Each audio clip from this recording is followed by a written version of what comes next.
Gold, trusted gold buyers. మీరు తాకట్టు పెట్టిన బంగారాన్ని విడిపించి ఈ రోజు ఉన్న మార్కెట్ ధరకు కొనబడను. తరువాత నెల్లూరు నీరజ జబర్దస్త్ లో టీం లీడర్ గా వస్తుంది అని తెలిసి ఒక టీం లీడర్ వద్దు అని వాదించారట, ఆపాలని చూసారట.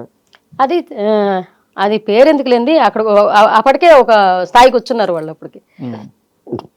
కానీ రాఘవ అన్న బాగా సపోర్ట్ చేశారండి. రాఘవ అన్న మీరు పేర్లన్నీ హైడ్ చేసేస్తున్నారు. పర్లేదు అని సపోర్ట్ చేసిన వాళ్ళని చెప్తున్నాను కదా. ఇప్పుడు గెటప్ సీను అన్న బ్లాక్ చేశాడు, దానికి ముందే ఇప్పుడు చెప్పాను. ఇప్పుడు చంద్రాన్న తిట్టారు, ఇంకా హైడ్ చేయడం ఏముంది. కొంతమంది వద్దని, ఈ తిట్టిన వాళ్ళు ఎవరో ఒకరు ఉంటారు కాడ హైడ్ చేసిన వద్దని చెప్పిన వాళ్ళ, ఆ డైరెక్టర్ చెప్పేవాళ్ళు అందరూ తెలిసిన వాళ్ళేనండి. ఈటీవీ అని అంటే ఇక్కడ చేసిన వాళ్ళు అక్కడ వాళ్ళ గురించి తెలియదా? ఇదే జబర్దస్త్లో చేసిన వాళ్ళు ఈరోజు నేను చేసిన జ్ఞాపిక ఎంటర్టైన్మెంట్స్లో చేస్తున్నారు. ఈ జ్ఞాపిక ఎంటర్టైన్మెంట్స్లో నాకు ఫుడ్ పెట్టింది జ్ఞాపిక ఎంటర్టైన్మెంట్స్, జబర్దస్త్ కూడా కాదు, నాకు జ్ఞాపిక ఎంటర్టైన్మెంట్స్. అక్కడే తయారు చేసిన ఒక బొమ్మలాగా బయటకు కూడా నేను అక్కడే ఎక్స్ప్రెస్ రాజా చేసా, అక్కడే హంగామాలు చేసా, అక్కడే వావ్ షోలకి గెస్ట్లుగా వెళ్ళా, అక్కడే సూపర్ మస్తీలు చేసాం. అంటే ఈటీవీ 20 అని నడిచేది అనమాట. ఆ 20 ప్రోగ్రామ్స్ సూపర్ మస్తీలు అని పెట్టేవాళ్ళు. ఒక డిస్టిక్ వైజ్ ఒక ప్రోగ్రామ్ నడిచే, ఒక ఈవెంట్లు నడిచేవి. ఇప్పుడు పెద్ద పెద్ద సింగర్స్ వచ్చేవాళ్ళు, అక్కడే లైవ్ ఈవెంట్లు జరిపి ఆ ఈవెంట్లో చేసే వాళ్ళ ప్రతి ప్రోగ్రాంలో మమ్మల్ని పిలిచారండి. వాళ్ళు ప్రతి 5 సంవత్సరాలు జ్ఞాపిక ఎంటర్టైన్మెంట్స్ మమ్మల్ని పిలిచి ప్రోగ్రాంలు ఇచ్చి ఒక స్థాయికి తీసుకొచ్చింది వాళ్ళే. ఒక ఫుడ్ పెట్టింది వాళ్ళు 5 సంవత్సరాలు. వాళ్ళ దయ వల్ల ఈరోజు ఇండస్ట్రీ దాకా వచ్చాను నేను. నాకు జీ తెలుగు కామెడీ క్లబ్ తర్వాత ఒక ఆఫర్ ఇచ్చి నిలబెట్టింది మాత్రం జ్ఞాపిక ఎంటర్టైన్మెంట్స్. ఆ జ్ఞాపిక ఎంటర్టైన్మెంట్స్ ఉంటున్నామని చెప్పేసి నేను అప్పుడు ప్రవీణ మ్యామ్తో కూడా అన్నాను, ఇక్కడ ఉంటున్నామని అక్కడ వాళ్ళు ఎవరు మాట్లాడట్లేదమ్మా, అక్కడికి పోయినా రిసీవ్ సరిగా చేసుకోవట్లేదు, అప్పుడప్పుడు పోయినా రిసీవ్ చేసుకోవట్లేదని. వన్స్ అక్కడ ఆర్టిస్టులు అందరినీ ఇప్పుడు ఈరోజు కూడా ఫ్యామిలీ స్టార్స్ యాంకర్స్గా చేస్తున్నారు.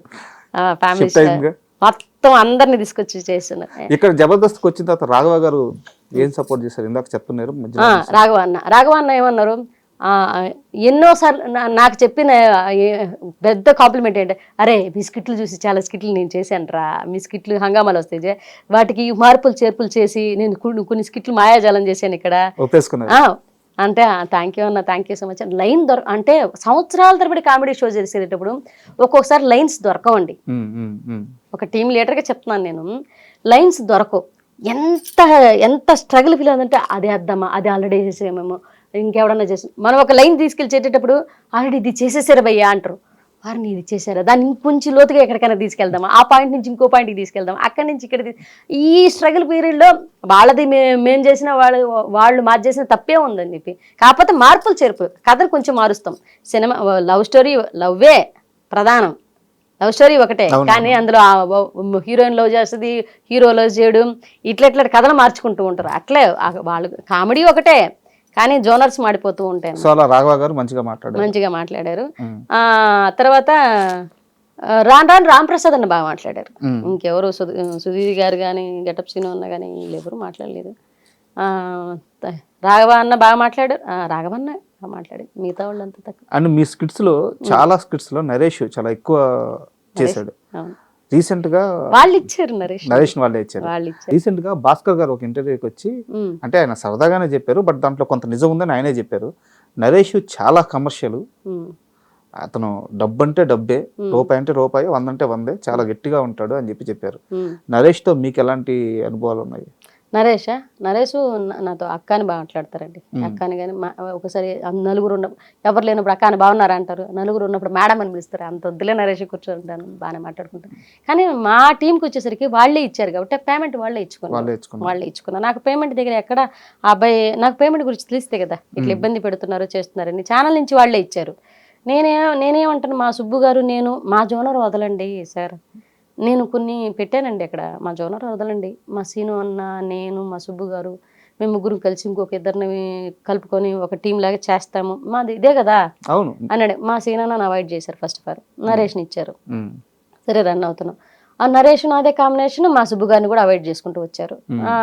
ఆయన చిన్న క్యారెక్టర్లకి అట్లా వాళ్ళు ఎందుకు ఇలా చేస్తున్నారు నాకు అర్థమయ్యేది అనమాట. నాకెక్కడో వీళ్ళు కావాలని నన్ను తొక్కేస్తున్నారేమో మా టీంని రానికుండా అనేది ఎక్కడో నాకు కొంచెం తేడా కనిపించింది. నేను ఆలోచించే విధానంలో ఒకవేళ పొరపాటు ఉందేమో, మరి నాకు అట్లా అనిపించింది.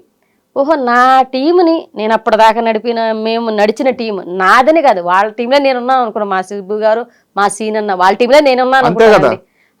నాతో వచ్చిన వాళ్ళతో నన్ను కానివ్వకుండా మా వాళ్ళందరిని అవాయిడ్ చేసి నన్ను ఒక్కదాన్నే తీసుకొచ్చారు. నేను ఒక్కదాన్నే కాదు, వాళ్ళు ఇద్దరు లేకపోతే నేను లేను అసలు. వాళ్ళిద్దరు సీను అన్న సుబ్బు వీళ్ళిద్దరు ఉండడం వల్లే మా టీం అంటే ఒక గెటప్ సీను అన్న అండ్ సుధీరు, రామ్ ప్రసాద్ అన్న, వీళ్ళు ఎలా ఒక టీమ్గా ముగ్గురు ఉంటే ఎలా పర్ఫామ్ చేస్తారో మేము ముగ్గురు ఉంటే అలా పర్ఫామ్ చేస్తాం. ఒక ఫ్లో ఉంటుంది. నాకు అది తెలుసు, మా ఆయనకి ఆ విషయం తెలుసు, సీను అన్న కూడా తెలుసు. కానీ నా టీంలో నుంచి ఒక్కొక్కరిని అవాయిడ్ చేస్తూ ఉండేసరికి ఎందుకు వీళ్ళు అవాయిడ్ చేస్తున్నారు, కావాలని అవాయిడ్ చేస్తున్నారని నాకు ఎక్కడో బాధ అనిపించింది. కావాలని అవాయిడ్ చేస్తూ మేము చేయగలిగిన దాన్ని వాళ్ళకి నేర్పించాలి, నెల్లూరు యాస నేర్పించాలి. వాళ్ళకి మనం ఇచ్చిన స్కిట్ నచ్చుకుంది బాగాలేదని వేస్తున్నారు, వెళ్ళిపోమంటున్నారు. నాకెక్కడో రాజకీయం జరుగుతున్న భావన కలిగింది. సో అక్కడతో అంతా క్లోజ్. ఎంత ఇచ్చారు జబర్దస్త్లో మీకు పేమెంట్? ఫర్ ఎపిసోడ్ 50,000 40,000 అండి. మొత్తం మీ టీం మొత్తానికి కలిపి రైటర్ కూడా మేము వేయించుకోవాలి. రైటర్ అమౌంట్ మందే ఉంటుంది. తర్వాత రైటర్కి 10,000 తీసుకుంటారండి ఒక రైటర్. ఓకే, వాళ్ళు ఇస్తారా రైటర్? లేదు, మనం వేయించుకోవాలి.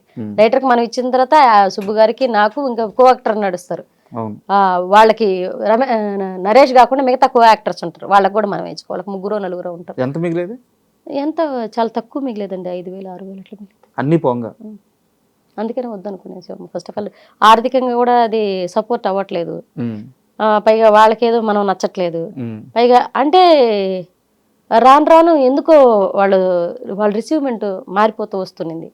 ఫస్ట్ బాగానే రిసీవ్ చేసుకున్నారు, బాగా మాట్లాడారు. తర్వాత మాతో మాట్లాడడం తగ్గిపోయింది, ఏదో బాగాలేదనడం ఎక్కువైపోయింది. ఎందుకో మనం వీళ్ళకి నచ్చట్లేదు అనేసి చెప్పి మేమే బయటకు వచ్చేసి మేమే చేయలేకపోతున్నాం సార్ అని చెప్పేసి తర్వాత పిలిచారు నన్ను. మళ్ళీ మిమ్మల్ని పిలిచారు? తెలుసు నాకు ఆ విషయం. పిలిచారు, ఏం మా ప్రాబ్లం ఏంటి అని అడిగారు. బట్ నేను ఈ రోజు ఇంటర్వ్యూలు కాబట్టి చెప్తున్నాను. మీ వరకు పిలిచారు కదా? పిలిచారు.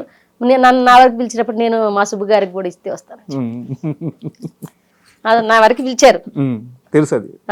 రాకేష్ చిన్నపిల్లల్ని వెతుకొని చేస్తుంటారు కదా, అతను ఫోన్ చేశాడు. ఫోన్ చేసి మేడం ఇట్లా కమిటీ కుర్రాళ్ళు సినిమా నడుస్తుంది, అమలాపురంలో ఉన్నాం, షూటింగ్ నడుస్తుంది. రాకేష్ అన్న ఫోన్ చేశారు.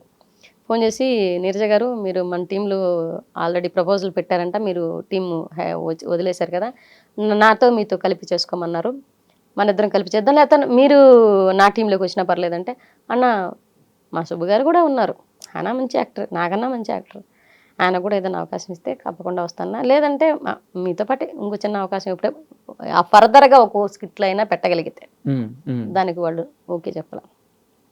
సర్లే నేను మా ఆయనకి ఫోన్ చేయడంటే నాకు ఎక్కడో ఒక మంచి ఆర్టిస్ట్ని మనమే అంటే ఇంట్లో ఉన్న మంచి యాక్టర్, ఆయన చాలా మంచి యాక్టర్, మంచి టైమింగ్ ఉన్న ఆర్టిస్ట్, ఆయనకి సపోర్ట్ చేసేవాళ్ళుగా నుండుంటే నేను ఎక్కడికి తీసుకెళ్ళినా వాళ్ళకి నెక్స్ట్ డే వాళ్ళు సుబ్బుతో చెప్పరండి. నాకు ఎందుకు అర్థమయ్యేది కాదు. అంటే కొన్ని వాళ్ళకి ఈయన నచ్చడు అనేది నాకు అర్థమయ్యే తర్వాత ఈయన ఎందుకు నచ్చడా పాపం, అంత మంచి ఆర్టిస్ట్, ఆయన ఎవరితో కూడా సరిగా మాట్లాడు, వాళ్ళతో మింగిలైపోయి ఆ పిచ్చి వ్యవహారాలు కూడా లేవు, ఏం లేవు, తన పని ఏదో తను చేసుకుని వచ్చేస్తాడు. కానీ ఎందుకో వాళ్ళు దూరం పెడుతూ ఉంటే నేను సర్లే ఈ జబర్దస్త్ ప్లాట్ఫామ్ మనకు కుదలేరు ఆయన అనుకున్నాను. నేను మళ్ళీ వాళ్ళు అజయ్ జబర్దస్త్ టీము మల్లెమాల వాళ్ళు శ్రీదేవి డ్రామా కంపెనీకి చాలా సార్లు నన్ను గెస్ట్గా పిలిచారు. గెస్ట్గా వెళ్ళి చేసుకొని వస్తున్నాం, వెళ్ళి వచ్చేస్తున్నాం అని గమనించాను.